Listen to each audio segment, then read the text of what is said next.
میں جنت کی سیر کر کے آ رہا ہوں اور جنت کی ایک میں رہنے والی ایک مخلوق کو لے کر آیا ہوں تاکہ تمہیں دکھا سکوں۔ کہا مولا یہ کیا ہے؟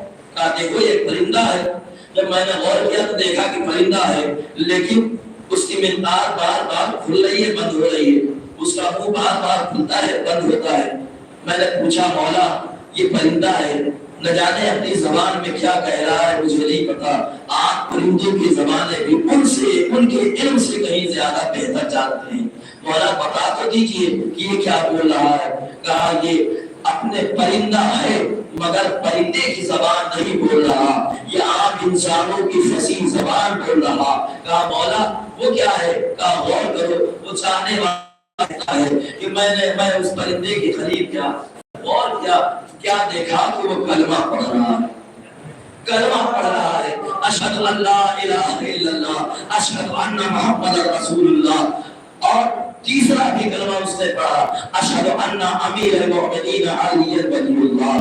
جیسے ہی اس نے یہ کلمہ پڑھا، وہ سائل کہتا ہے، وہ شاہجہانے والا امام کا کہتا ہے کہ مولا اب تک تو مسلمانوں کا کلمہ لا الہ الا اللہ محمد رسول اللہ تک تھا، یعنی توحید و رسالت تک کل جا ہوا تھا، لیکن یہ تو کلمہ ولایت کی زبان پر جاری کر رہا۔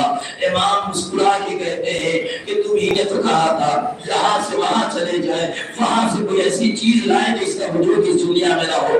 میں نے تم سے ابتدا میں کہا کہ میں جنت کی سیر کر کے آ رہا ہوں، لہذا تمہیں دکھانے کے لیے تحفے میں جنت کا ایک پرندہ لے کر کے آ رہا ہوں۔ کہا مولا پھر یہ کلمہ ولایت زمان پہ کیوں جاری کر رہا؟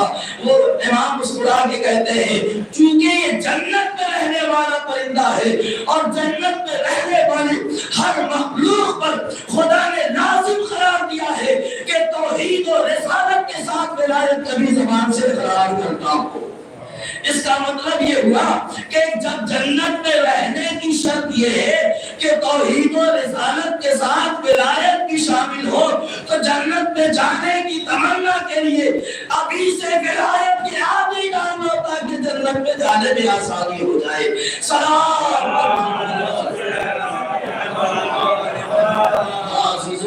جنہوں نے اس ولایت سے بغض و عناد کیا وہ ان کے خون کے پیاسے ہو گئے۔ وہ جانتے تھے کہ حق کدھر ہے، باطل کدھر ہے، مگر اس کے باوجود وہ خون کے پیاسے کیوں ہو رہے ہیں؟ اس لیے کہ انہوں نے ولایت کا در چھوڑ دیا تھا۔ جب ولایت کا در چھوڑ دیا جاتا ہے، یا یوں کہہ دیا جائے کہ جب حق کا در چھوڑ دیا جاتا ہے تو باطل کا در خود بخود اس کے لیے کھل جاتا ہے۔ ہاں عزیزو، کہا جاتا ہے کہ کربلا دو شہزادوں کی جنگ تھی، یا پھر ایک الزام بھی لگایا جاتا ہے دو اہم امام کے دو الگ الگ کرداروں کو دیکھ کر کہتے ہیں کہ معاذ اللہ امام حسن سلح پسند تھے لہٰذا انہوں نے سلح کی، امام حسین معاذ اللہ جنگجو تھے لہٰذا وہ جنگ پر آمادہ ہوئے اور کربلا کا وجود ہوا۔